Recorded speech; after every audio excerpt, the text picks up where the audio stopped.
आज सकाळी दुर्दैवानं राजस्थान राज्यातल्या झालावाड जिल्ह्यामध्ये एक सरकारी शाळा कोसळली आणि त्याच्यामध्ये दुर्दैवी 4 विद्यार्थ्यांचा मृत्यू झाला आणि 17 विद्यार्थी जवळजवळ त्या ठिकाणी जखमी अवस्थेत आहेत. त्यांच्यावर त्या ठिकाणी इलाज देखील चालू आहे.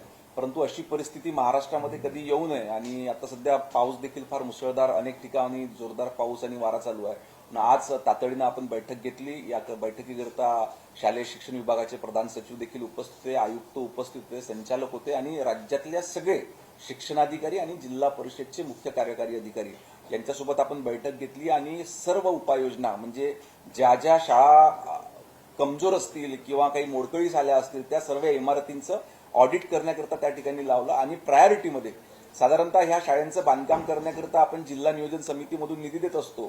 तर त्या ठिकाणी प्रायोरिटी ठरवून ज्या शाळेची इमारत धोकादायक आहे त्याचं ऑडिट करून पहिले त्या शाळांना निधी द्यावा अशा सूचना त्या ठिकाणी देण्यात आलेल्या आहेत. सर, एक वेगळा प्रश्न असा आहे की सामनामध्ये आज एक लेख लिहिण्यात आला, अग्रलेख लिहिण्यात आला. त्यामध्ये असं म्हटलं की 8 मंत्र्यांचा राजीनामा जो आहे तो लवकरात लवकर होईल. हिटलिस्टवर हे 8 मंत्री महायुती सरकारमधले आहेत आणि त्यांनी असंही म्हटले की विधानसभा अध्यक्ष राहुल नार्वेकर यांचं अध्यक्षपद काढून सुधीर मुनगंटीवार यांना त्याच पदी दिलं जाईल असंही सामनामध्ये म्हटलं. सामनामध्ये नेमका काय लेख आला, कारण मी काही सामना वाचत नाही तर मला त्याची तेवढी माहिती नाही. परंतु जे काही निर्णय असतात ते वरचे लोक घेत असतात आणि सध्या आता असं बदल होईल असं काही वाटत तर निर्णय सर्वस्वी वरच्या नेतृत्वाचा निर्णय आहे. सर, राज्यात मराठीचा मुद्दा सुरू असताना आता संजय राऊत यांनी एक ट्विट केलं आहे की मराठी सिनेमांना थिएटर मिळत नाही, दुसरीकडे हिंदी चित्रपटांना थिएटर मिळत आहे असं त्यांनी आज ट्विट केलं. नाही, आपण बघितलं की मराठीत देखील अनेक चांगले चित्रपट त्या ठिकाणी आपल्या राज्यामध्ये आले. प्रेक्षकांनी देखील प्रचंड दाद आपल्या मराठी चित्रपटांना त्या ठिकाणी दिलेली आहे. सर्व ठिकाणी चित्रपटगृह त्या ठिकाणी उपलब्ध होतात. जर का स्पेसिफिक अशी कुठली अडचण असेल तर संबंधित लोकांनी आमच्याशी संपर्क साधावा, आम्ही त्या ठिकाणी उपलब्ध करून देऊ शकतो. धाराशिवमध्ये एक नाबालिग HIV ग्रस्त मुलीवरती लैंगिक अत्याचार झालेला आहे. त्या ठिकाणी पोलिसांनी दखल घेतलेली आहे. पॉस्को अंतर्गत गुन्हा दाखल केलेला आहे. मात्र अनेक नागरिक या संदर्भामध्ये तीव्र भावना व्यक्त करताना पाहायला मिळतात. कठोर शिक्षा होईल यासाठी बोलतात. या संदर्भात काय सांगा?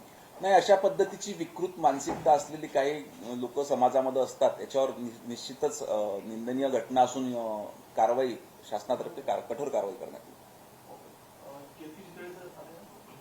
सर, दुसरा एक प्रश्न असेल की जलजीवन अंतर्गत जे कामं आहेत त्याची कामं दिली गेली परंतु त्याचा निधी मिळाला नाही. ठेकेदारांनी काल सुद्धा केलं आपल्याला पाहायला मिळाला. सदाभाऊ खोत असं आता म्हणतायत, आपल्याच पक्षाचे निगडीत आहेत, ते म्हणतात की गुलाबराव पाटलांचा राजीनामा जो आहे तो घेतला पाहिजे कारण स्थानिक पातळीवरती मोठा रोष आहे. जलजीवनचे पैसे अनेक तालुका स्तरावर तर जिल्हा स्तरावर ग्रामीण भागात मिळालेले नाही. नाही, जलजीवन मिशनच्या माध्यमातून केंद्र सरकारची योजना होती आणि प्रत्येक गावातल्या प्रत्येक घरी पाणी त्या ठिकाणी मिळालं पाहिजे हा त्याच्या मागचा उद्देश होता. आणि मोठ्या प्रमाणावर कामं आपल्या संपूर्ण राज्यामध्ये जलजीवन मिशनच्या माध्यमातून करण्यात आली. त्या ठिकाणी निधी देखील उपलब्ध होता. बरीचशी देयकं देण्यात आली, परंतु अजून काही देयकं वाढीव कामं झाल्यामुळे बाकी आहेत. लवकरात लवकर तरतूदून उर्वरित रक्कम देखील त्या ठिकाणी देण्यात येईल. आत्ता नुकताच झालेल्या अधिवेशनामध्ये देखील काही निधी त्याच्याकरता तरतूद करण्यात आलेली आहे आणि उर्वरित निधी पुढच्या अधिवेशनामध्ये तरतूद करून देण्यात येईल. अभिनेत्री केतकी चितळे जे आहेत ते नेहमी वादग्रस्त विधान करत असते. आता पुण्यात ती म्हटली की मराठीत न बोलल्यानं काय भाषेला भोको पडतात का? मला असं वाटतं आपण महाराष्ट्रात राहतो तर आपल्या मराठी आपल्या मातृभाषेचा निश्चितपणे सन्मान केला पाहिजे. अशी जी वादग्रस्त वक्तव्य अभिनेत्रींकडून येत आहेत तर यावरती काही लगाम लागला पाहिजे का? अशा सूचना देण्यात येईल. असं समाजातलं वातावरण बिघडेल, प्रक्षोभकपणा येईल असं कुठलंही कोणी स्टेटमेंट न केलेलं कधी चांगलं.